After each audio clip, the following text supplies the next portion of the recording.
Good morning, guys, or afternoon, or night. I don't know when you're listening to this. But either way, happy Monday.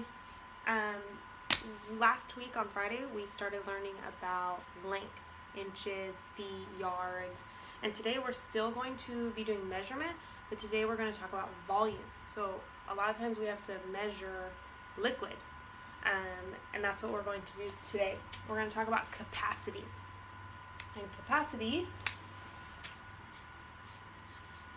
is the maximum amount a container will hold. Right, if I emptied the erasers out of here and filled it with water, at some point it's going to start overfilling, right? It's not some magical container that can just hold an infinite amount of water. There's a capacity, right? There's a maximum amount of water that this can hold. And sometimes you hear the word capacity like in our classroom. We have 31 students. We are at capacity. We can't have any more students in our classroom. All right, so we're going to talk about capacity, and we're going to talk about another word we're going to use a lot is volume. That's what we use for liquid. How much liquid can this space hold, or this cup, or this vase, or this whatever? All right. Very straight line. So first we're going to talk about an ounce. So let me think about how I want to do this. Try to use colors. A fluid ounce. So you might have heard this before, the word ounces, but a fluid ounce is about the amount a spoon can hold. And I really hope you can see that writing. And I'm going to draw, I don't know, a spoon? Kind of. That's my little spoon. If we think about, now there again are lots of different sizes of spoons, just like when we were talking about a paper clip yesterday. But just your typical average tablespoon, that's about an ounce. The next thing, is a cup. We have all heard about a cup. We'll use blue for cup. A cup, and we also write that, and I just realized I forgot to do it for fluid ounces, but that's okay. Just like when we write inches, we just write IN, or when we write feet, we write FT. Well, for cup, we just write the letter C. For fluid ounces, we write FL for fluid and OZ for ounces, which is kind of weird, but that's what we do. So a cup is, what's this? 8 fluid ounces, or FLOZ. So if we took a cup, we could fill it up 8 times with 8 spoonfuls of water. And I'm going to draw, if you imagine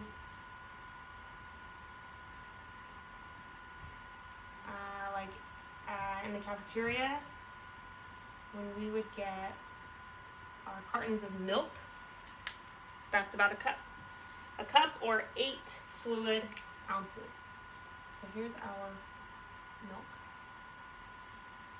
Ta-da! It's about 8 fluid ounces. That's a cup. Next, we will do, I need all my colors, a pint. And you might not know what a pint is. We don't really use it that often, but I bet you when I draw my example, you know exactly what it is. A pint, or PT,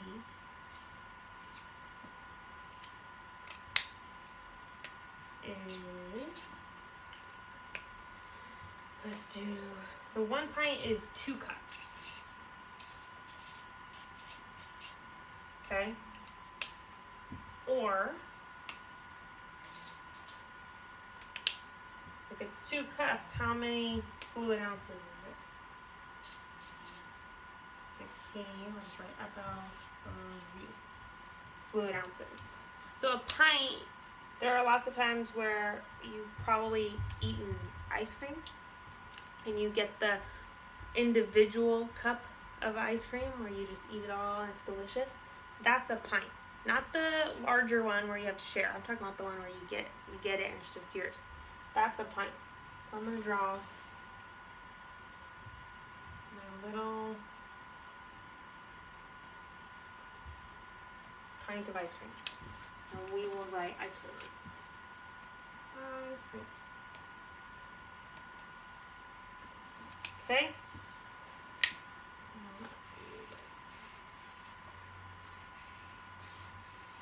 When I take notes, I like to use lots of different colors because it helps my brain remember things better. If everything was written in the same color, it'd be too difficult to look at for me. Alright, we have a fluid ounce, we have a cup, which is 8 fluid ounces, and we have a pint, which is 2 cups, or 16 fluid ounces. Let's do the next one. And I'm going to scoop this over a little bit. So we have, next, we'll use this, a quart, or QT.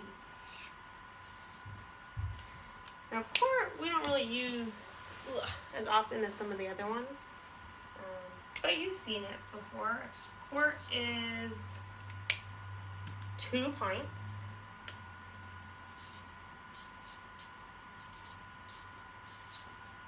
I remember the days where I was able to stand and teach you. I feel so, can't reach my paper. A quart is 2 pints, or 4 cups, or 32 fluid ounces.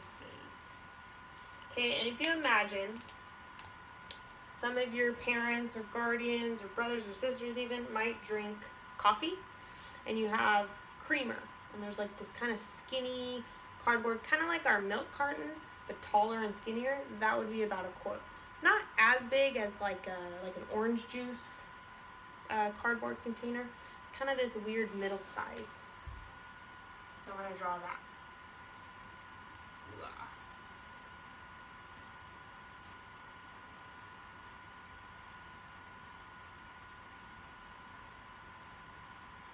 Something like that. And we'll write cream.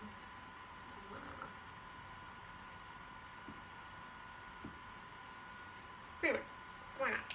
And then the last thing we're going to talk about today, which I know you've heard of, is if I can reach it, I'm just going to use black, gallon.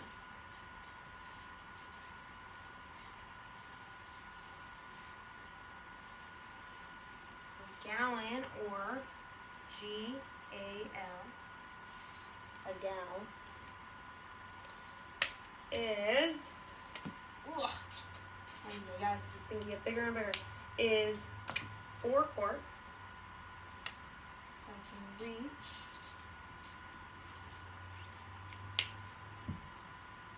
Or, if it's 4 quarts, it is 8 pints.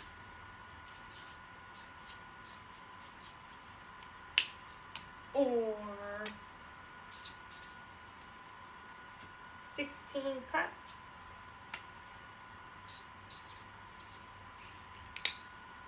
Or 128 fluid ounces. And we all know what a gallon is because we probably, a lot of us have milk in our refrigerators and we have it in a big jug. That's a gallon. So maybe, oh my goodness.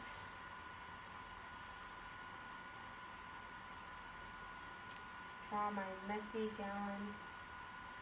There's the handle, kind of. And we're just gonna write, so we remember what it is.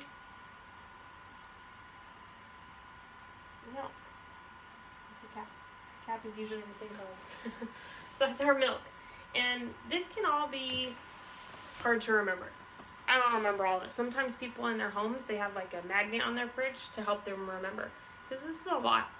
So I don't expect you to know this right off the top of your head. It's just important for us to know that they're all related, right? If I have a fluid ounce, just a little bit in a spoonful, I have 1 cup if I had 8 of those fluid ounces, right? If I have a pint of ice cream, that's the same as 2 cups. If I have a quart of something, that's the same as 2 pints. If I have a gallon of something, that's the same as 4 quarts. And we're going to draw this picture to help us remember this better. This really helps me a lot. So if you have space, notice how I left this huge space here. If you have something in front of you where you can draw this will be really helpful. I will also put this on Google Classroom. But we're going to go kind of backwards. I want you to draw a big G, the letter G, which is going to stand for gallon.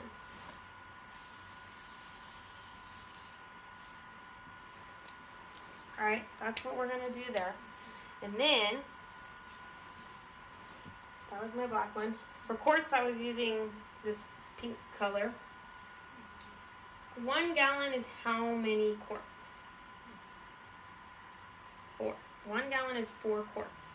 So inside of our gallon, we're going to draw 4 quarts. We're going to use the letter Q. So we're just going to do that.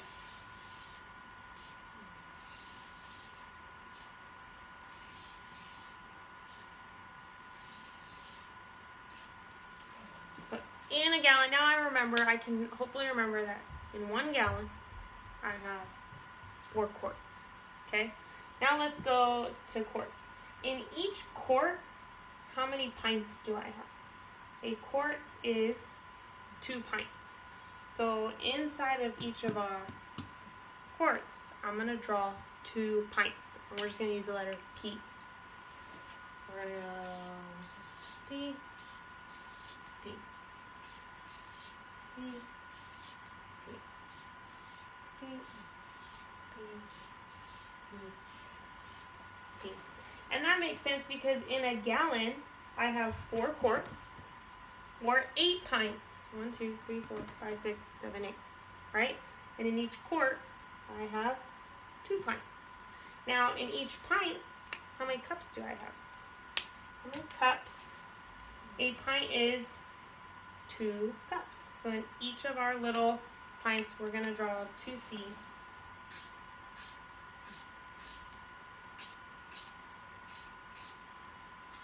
To represent each of our cups. And again, that makes sense because in a gallon, I have 4 quarts, or 8 pints, or 16 cups. 1, 2, 3, 4, 5, 6, 7, 8, 9, 10, 11, 12, 13, 14, 15, 16. That's how much is in a gallon, right? In each quart, I have 2 pints. In each pint, I have 2 cups. Now, I could go even further, and in each cup, I would have to write 8 fluid ounces. I don't think we have any space for that one, so we're not going to worry about that one. And we'd have to do it 8 times for each one. That's a lot of times right now. So we're not going to go any further, but this just really helps my brain.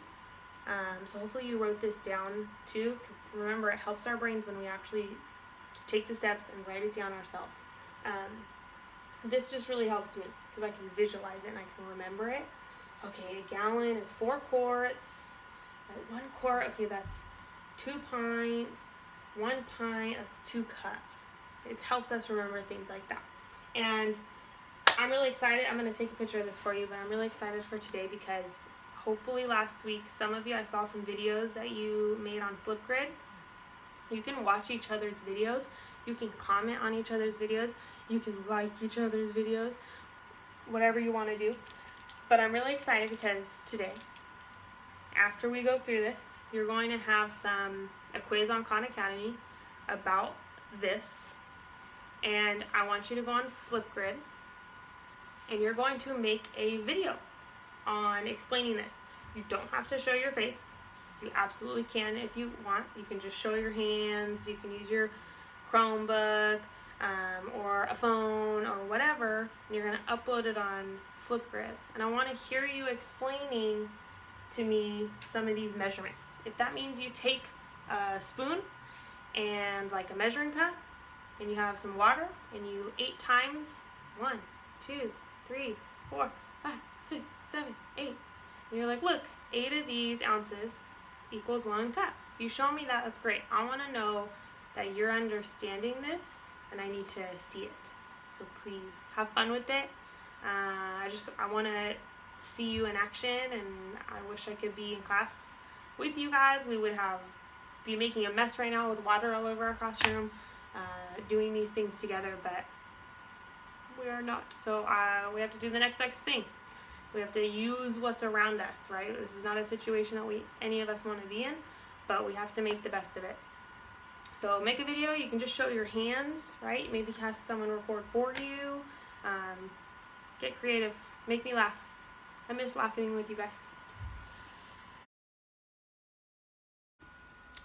Alright guys, now for read aloud today, we are on chapter 13. I'm really excited to see what more comes out and see if Chase starts remembering more from his accident, so we'll see. Today, our chapter is from the perspective or the point of view of Shoshana. So remember, Shoshana hates Chase. It makes sense because Chase really bullied her brother, her best friend, her twin brother, to the point where he left town and went to a different school. It got so bad, he was getting hurt, right? He was pretty much in danger, and he had to leave town. Then this whole thing happened with Chase, and he doesn't remember. He doesn't remember any of it. And he really seems like a different guy. What I want you to answer after we read this today is I want you to really put yourself in Shoshana's shoes. We only know Chase from after his accident. Yes, we've heard stories, but we're kind of like in the same situation Chase is, where we're only hearing stories of his past. And to us, or at least to me, it seems like Chase is really trying and he's a really nice guy. But pretend you're Shoshana. And Chase made your life and your brother's life miserable. And your friends' lives. Do you think there would be any chance at all that you would ever be able to forgive him? I want you to think about that. We're going to read this chapter, but think about that. Pretend you're Shoshana. I'm Shoshana. Would I ever be able to forgive Chase? I don't know. All right. Chapter 13, Shoshana Weber. I get it. We're nerds. The video club, I mean. We own it, too. Take something meant as an insult and be proud of it. Nerd power. After all, the shoe totally fits. We wouldn't be as happy doing whatever it is the so-called cool people do. That's how I always looked at it. We are who we are, and we're good with it. I figured the others felt the same way. Who cares what the popular kids think of us? Was I ever wrong about that? As soon as someone from the A-list showed even the slightest interest in Video Club, we all went weak in the knees and lined up to love him. My friends used to act like attention from the cool people meant nothing to them because they never thought they'd get any. But now that they've had a little taste, they're hooked. Brendan, who was bullied by Chase almost as much as Joel was, has turned into Chase's biggest fan. And none of those sheep can stop raving about Chase's amazing suggestion for the National Video Journalism Contest entry. I can think of a lot of words to describe Chase, and amazing isn't one of them. Except maybe that it's amazing he isn't in jail. On the other hand, well, the contest is important to me, and it's not like I've got a better idea. I did a little research, and the Medal of Honor turns out to be just as special as Chase says it is. Even a broken clock gives the correct time twice a day. I figure I'll go talk to Mr. Solway. If he really did win a Medal of Honor, I owe it to myself to check him out. On the walk over to Portland Street, my phone pings a message from Joel. JW Piano Man. Where are you? Shosh466. In town. JW Piano Man. Hot date? Yeah, right, with the guy who must be at least 80. I thumb back. She's texting back. Shosh466. Video club business. JW Piano Man. Question mark. Shosh466. Meeting possible subject for contest video. Korean war hero. JW Piano Man. Wow, where'd you find him? I hesitate. I never told Joel that while he's suffering at Melton, Chase has moved in and taken over his spot in the video club. It would only make a miserable situation worse, and I'm definitely not going to admit that Chase put me onto Mr. Solway. I don't like keeping secrets from my brother, but there are some things you just can't say. Maybe in a few months, if Joel starts fitting in at boarding school and making some friends there, or at least not hating it, I can break the news to him, and he won't care so much. So I message back, friend of a friend. I put away my phone, praying that he doesn't ask for more information. Joel is a cross between a prosecuting attorney and a bloodhound, if he gets the idea that you're holding out on him, especially now when he's lonely and bored with nothing better to do than think about home. At Porter Street, I ask the desk and they direct me to room 121. As I make my way through the halls, I get a sense of just how elderly some of these residents must be. My grandfather is 73 and he still rollerblades every morning. These people are way older than him. A lot of them must be in their 90s and maybe even over 100. The door of 121 is ajar. That means open. So when I knock on it, it swings open. Mr. Solway, I ask tentatively.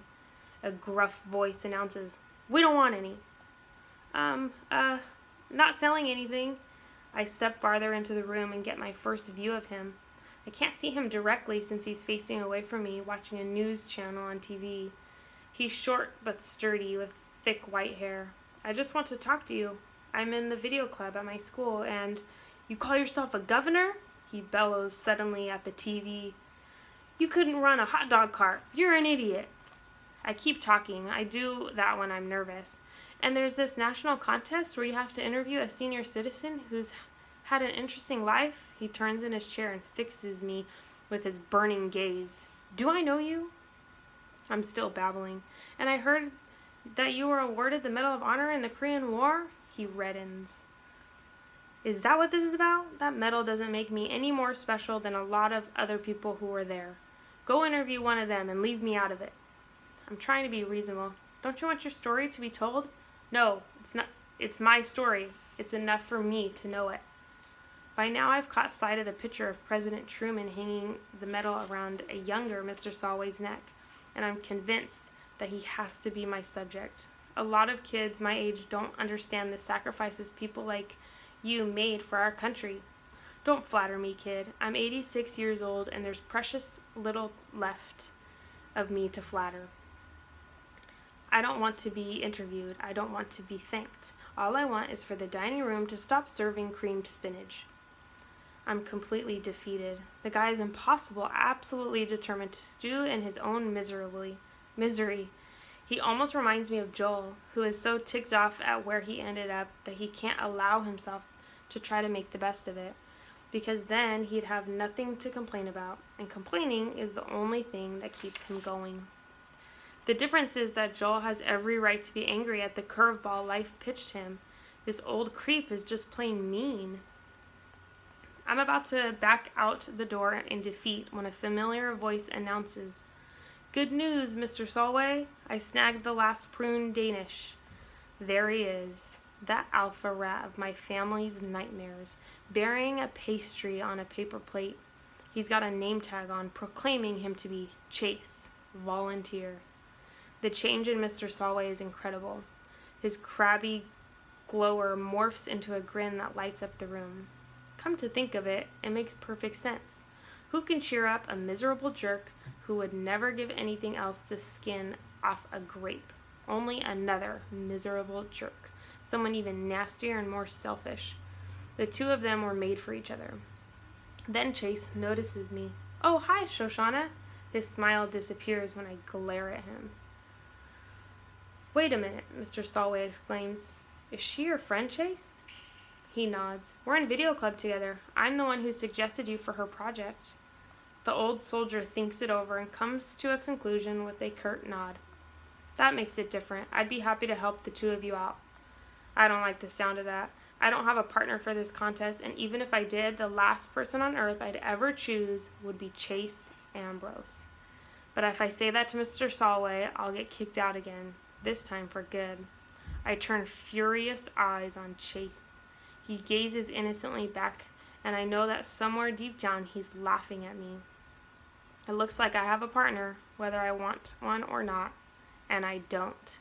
How am I ever going to explain this to Joel? And that's the end of that chapter.